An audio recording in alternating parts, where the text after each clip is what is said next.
Hey, Billsmafia, it is game day. That's right, it is game day. Today, the Buffalo Bills take on the Pittsburgh Steelers in Buffalo. The Steelers come in at 1-3, and they are reeling. They're starting their rookie quarterback, Kyler Pickett, today, and they are they're not very good. They haven't been good on offense this season. They have not, and excuse me for looking. I'm looking up something I'm going to talk about in a second. Uh, they are they just have been stumbling that without their star defensive player T.J. Watt, uh, and the Bills come in at 3-1.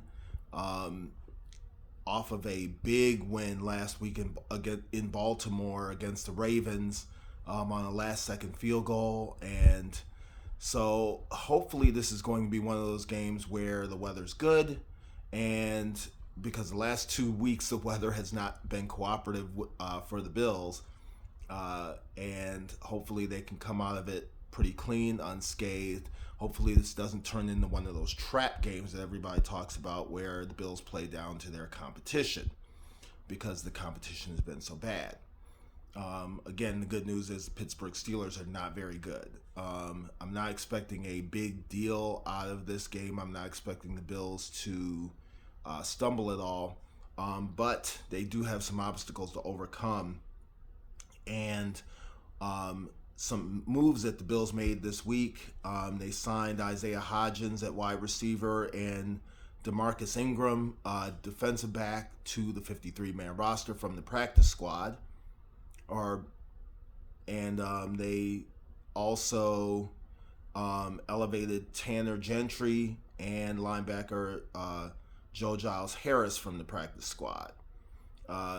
Jamison Crowder is on injured reserve, so he's going to be out at least 4 weeks. That's probably going to provide an opportunity for Shakir,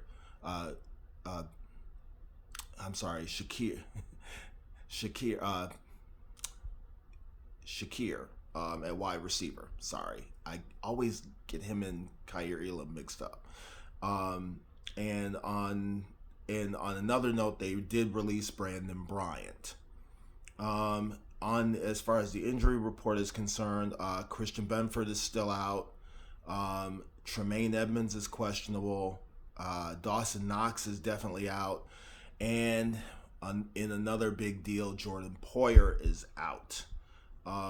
Ed Oliver and Jordan Phillips are also questionable, as is Isaiah McKenzie.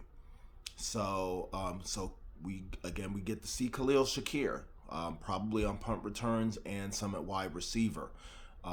It's going to be a good opportunity for him. And like I said, the Bills, he's a big talent.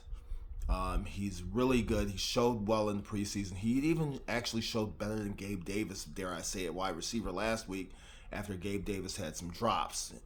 That's going to be something to watch too, to see how much Gabe Davis plays with that nagging ankle injury, whether he's fully recovered, whether he can hang on to the ball, or whether that was just a weather thing. Again, the Bills are deep, they're talented, and they've got the quarterback.